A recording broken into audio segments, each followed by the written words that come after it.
আসসালামু আলাইকুম ভিউয়ার্স, আমার বেবি রেসিপি চ্যানেলে আমি নিয়ে এসেছি এমন একটি রেসিপি যেটি আপনারা আপনাদের বাচ্চাদের ভাতের বিকল্প খাবার হিসেবে খাওয়াতে পারেন। এছাড়া সকাল ও বিকালের নাস্তা হিসাবেও দিতে পারেন। এই রেসিপি কিভাবে বানিয়ে নেব চলুন দেখা যাক। তার আগে আমার ভিডিও যদি ভালো লেগে থাকে অবশ্যই একটা লাইক করবেন ও সাবস্ক্রাইব করে চ্যানেলটির পাশে থাকবেন। রেসিপিটি বানিয়ে নেওয়ার জন্য আমি নিয়ে নিয়েছি হাফ গিলাস গোবিন্দভোগ চাল ও 2 ঘন্টা আগে থেকে ভিজিয়ে নেওয়া হাফ গিলাস সাবুদানা, আর নিয়েছি কাজু বাদাম, কিশমিশ, 2টো ফাটিয়ে নেওয়া এলাচ, একটা দারচিনি ও তেজপাতা। কাজু বাদামগুলো হাতের সাহায্যে একটু ভেঙে নেব। নিয়ে নিয়েছি পরিমাণ মতো দুধ। চাল ভালো করে ধুয়ে নেব।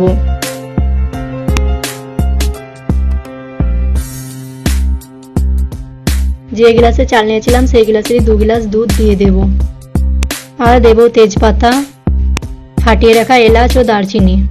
ঢাকা দিয়ে গ্যাসের চুলায় বসিয়ে ফুটিয়ে নেব। এদিকে কিশমিশ ও কাজু বাদামগুলো ভালো করে ধুয়ে নেব।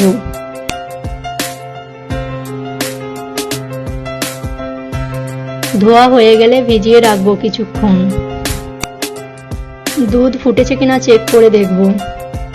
ফুটে গেলে গ্যাসের চুলা বন্ধ করে রাখবো 15 মিনিটের জন্য। 15 মিনিট পর ফিরে আসছি। চালগুলি ফেপে উঠেছে। এরপর আবার 1 গ্লাস দুধ অ্যাড করব। আবার ভালো করে নেড়েচেড়ে ফুটিয়ে নেব। ফুটে গেলে ভেজানো কাজু বাদাম ও কিশমিশ দিয়ে দেব। তারপর আবার কিছুক্ষণ সেদ্ধ করে নেব। মাঝে মধ্যে একবার করে নেড়ে দেব। এখন আমি ভিজিয়ে রাখা সাবুদানাগুলি দিয়ে দেব। সাবুদানা দেওয়া হয়ে গেলে আর একবার নেড়ে দেব। আর ঢাকা দিয়ে সেদ্ধ হতে বসিয়ে দেব 20 মিনিটের জন্য।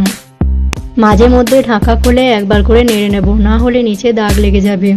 এখন আমি দিয়ে দেব খেজুরের গুড় আর অনবরত নাড়তে থাকব।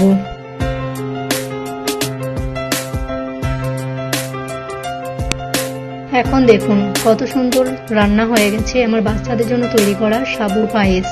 সব মায়েরা বাচ্চাদের নিয়ে ভালো থাকুন ও সুস্থ থাকুন। খোদা হাফেজ।